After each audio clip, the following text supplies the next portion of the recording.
Na Academia Mágica Highgarden, a única coisa valorizada é o talento para feitiçaria, e aqueles que não possuem esse dom são desprezados tanto por alunos quanto por mestres. Will Serfort, da raça Rizanth, é um desses estudantes humilhados, mas sua força de vontade faz com que ele não desista de conseguir seu lugar ao sol, ainda que seu real talento permaneça visível aos olhos das pessoas em volta. Em busca de respostas, ele continua indo às masmorras para se desenvolver com sua fiel espada, a companheira de Will, que compensa sua falta de habilidade mágica. Habituada na capital mágica Highgarden, essa academia para feiticeiros abriga aulas sobre as propriedades de elementos e a forma como eles podem ser usados para invocar magias. Um dos professores da instituição, Edward Serfens, dá uma explicação sobre como catalisar uma chama brilhante através de minério de Balca e pó de Agni. Para uma demonstração, Edward chama a presença do Will, que ao lado do seu familiar Kiki, estava distraído desenhando no seu caderno. Com susto, ele responde ao chamado com certo pesar, ciente que não conseguiria realizar a tarefa mais uma vez. Enquanto os outros colegas riem e esperam pela falha, Will hesita antes de começar a catalisação, até que ganha o último empurrãozinho do professor, que também parecia não acreditar no jovem aluno. Dito e feito, Will Serfort não consegue fazer um dos procedimentos mais fáceis, então a classe cai na gargalhada, menos uma das garotas presentes. Sem paciência, Edward ressalta diante de toda a turma que um estudante da instituição não é capaz de usar até mesmo a magia mais básica. Sem meias palavras, ele afirma que Will não tem salvação. Se metendo onde não é chamado, Sion Oyster lança uma labareda que quase explode o balcão da sala. O professor repreende o garoto que, de um jeito cínico, disse que só estava tentando ajudar um colega que não tá na melhor forma. Após isso, Edward conjura um feitiço que dissipa as chamas e salienta que a supremacia da magia nesse mundo é absoluta, e que os heróis dessa civilização foram e sempre serão magos. Portanto, o que dita seu valor nesse lugar é a aptidão para feitiçaria. Dito isso, por fim, ele convida a se retirar todos aqueles que possuem sonhos maiores do que aquilo que pode ser realizado. Após mais uma aula fracassada, Will suspira fundo ao passo que Sion se aproxima com dois amigos, Lyriel Mars e Gordon Barrett. Como sempre, o talentoso mago rebaixa o companheiro de turma, mencionando as expedições do garoto às masmorras para derrotar aqueles monstros fracos. Nessa hora, a única verdadeira amiga do Will, Colette Lloyd, aparece para dar um fim na palhaçada. Por um momento, Sion se intimida com o ímpeto da garota, mas logo retoma sua pose de valentão para afirmar que o esforço não é o bastante para se desenvolver na feitiçaria, muito menos para se tornar um magia vender. Ao dizer isso, ele vai embora enquanto lembra as palavras do professor Edward sobre desistir. Após isso, Colette dá uma moral pro amigo e diz que o povo tá de sacanagem ao fazer o Will de chacota, mas ele mesmo já começou a entender isso como aceitável, após engolir por tanto tempo o discurso de que pessoas sem talento pra magia são inúteis. Fora isso, desde que tem uma pitelzinha como a Colette pra ser um ombro amigo, ele se considera um moleque de sorte. Pega de surpresa, Colette reclama que esse cara sempre dá uma dessas do nada, então ele justifica dizendo que aprendeu a elogiar as mulheres desde pequeno, e além do mais, ele não tava mentindo quando deixou claro que a colega de classe é uma beleza. Quase como se fosse um feitiço jogado por Will, a garota começa a ficar vermelha de vergonha e manda o rapaz parar de ladainha. Vindo de uma família nobre, Colette Lloyd não deve agir dessa forma impulsiva, mas às vezes simplesmente não tem jeito. Independente disso, sem mais nem menos, Will começa a agir de uma forma estranha ao dizer que o dia de hoje tá bonito. Colette completa que os Magia Vender, os magos mais poderosos, com certeza estão protegendo o céu. Por falar nisso, há muito tempo atrás, as pessoas não sabiam nada sobre o céu por estarem presas na escuridão. Aterrorizado por invasores celestiais, um dia o mundo foi agraciado com a aliança de 5 magos que se uniram para expulsar esses inimigos. Ao lançar um selo no céu, eles foram capazes de devolver a paz para a civilização. Desde então, o título de Magia Vender passou a ser transmitido como de maior prestígio entre a classe feiticeira, e todo habitante dessa terra um dia já sonhou em chegar nesse patamar. Colette pergunta se a varinha da donzela de gelo, Albis Vina, tá cuidando deles hoje, e Will tem certeza que sim. Ele imagina ela sentada perto de uma janela olhando diretamente para eles. Com essa imagem projetada na mente, ele se recorda da sua infância, quando sua amiga, Eufaria, dizia que o sol e a lua estão flutuando no céu real, e que do outro lado do céu existe um lindo pôr do sol que torna todos os tipos de coisas bem vermelhas. Segundo ela, se você chegar o mais perto possível do céu,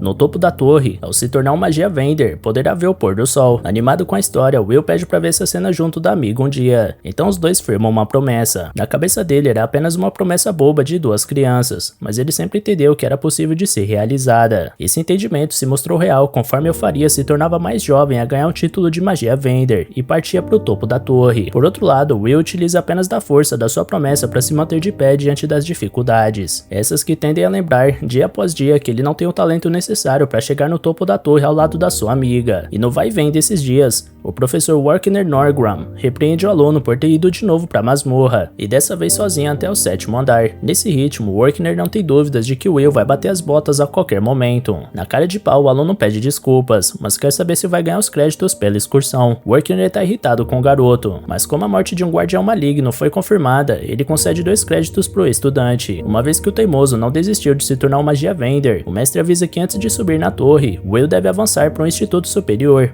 Para isso é preciso ter muitos créditos em cada grade curricular, escrita, feitiço e prática. Mas como Will não é capaz de ganhar créditos em feitiço, ele precisa se virar nos 30 para compensar nas outras áreas. O jovem não parece se abater diante da notícia, porém Workner deixa claro que é praticamente impossível avançar apenas com créditos em prática. Fora isso, a própria formatura do garoto está em risco, então ele tem que ganhar 4 créditos até o fim de semana para manter um bonde andando. Will entra em choque com isso, já que só faltam 2 dias, então abre um caderno ali mesmo para pesquisar freneticamente um monstro que deu os 4 créditos que ele precisa. Vendo o sufoco do rapaz, Workner avisa que tem um Baskerville no 6º andar, então Will dá um abraço nele como forma de agradecimento. Escutando a conversa do lado de fora da sala, Sion Oyster aproveita para acabar com a carreira do Will ao caçar a criatura no 6º piso. Sem demorar, o protagonista vai até o local mencionado pelo professor, crente que vai derrotar o Baskerville por já ter enfrentado um deles antes, desde que ele se mantenha longe da baforada de chamas que quase transformou o Kiki em churrasquinho de gato. Enquanto isso, ao lado dos seus amigos, Sion tem o mesmo alvo, mas seu objetivo é deixar o garoto que ele odeia sem créditos para se formar. Lírio pergunta se é seguro eles irem sozinhos pro 6º andar, então Sion deixa claro que não é qualquer um. Por algum motivo, só a presença do Will Safford incomoda ele, e ele não vai permitir que um fracassado sem talento fale sobre seu magia vender debaixo do seu nariz. Em busca disso, ele se vira para dar instruções aos parceiros sobre como lidar com Baskerville, mas outra criatura chega antes sem avisar e já dá seu cartão de visitas ao esmagar Gordon Barrett na parede com um soco. Apavorado, Lírio e Marzi solta um grito que pode ser ouvido por Will e Kiki do outro lado do piso. Sem pensar 2 vezes, o Rizanth parte em disparada na direção do som e nota a terrível presença de um sentinela maligno, esse que vale 10 créditos. Nesse meio tempo, Sion tentava atingir o monstro com fogo, mas isso não surte efeito nenhum no oponente. O habitat desse tipo de criatura é nas profundezas das masmorras, por isso não faz sentido ela estar no 6º andar. Mas agora não adianta pensar no que deveria ser. O sentinela tá diante de Sion Oyster e dá a pinta de que não vai deixar nenhum osso do garoto de pé. Will pensa em salvar o colega de classe, mas se pergunta se tem alguma obrigação de fazer isso depois de todos os insultos que sofreu. Uma memória invade sua consciência onde Eufaria dizia o quanto ele era gentil e corajoso, no mesmo momento em que ele ganhou um óculos de presente da amiga. No entanto, Will não acredita que tem essas qualidades, pelo contrário, ele se considera um sujeito comum, vergonhoso e sozinho. Seja como for, ele põe os óculos que ganhou. Uma vez que não possui ninguém ao seu lado, sua espada é como uma extensão do seu corpo, como uma lâmina solitária que atravessa a masmorra com uma habilidade extraordinária. Enquanto isso, Edward alerta Workner que Sion e seu grupo foram à masmorra, por isso pede que o colega use seu familiar para descobrir o paradeiro dos alunos. Enquanto prepara seu animal, Workner pergunta em que andar eles foram parar. Quando é avisado que os estudantes estão no 6º piso, ele diz que não é necessário se meter porque é onde o Will tá. Desfilando entre as paredes rochosas da dungeon com uma velocidade surreal,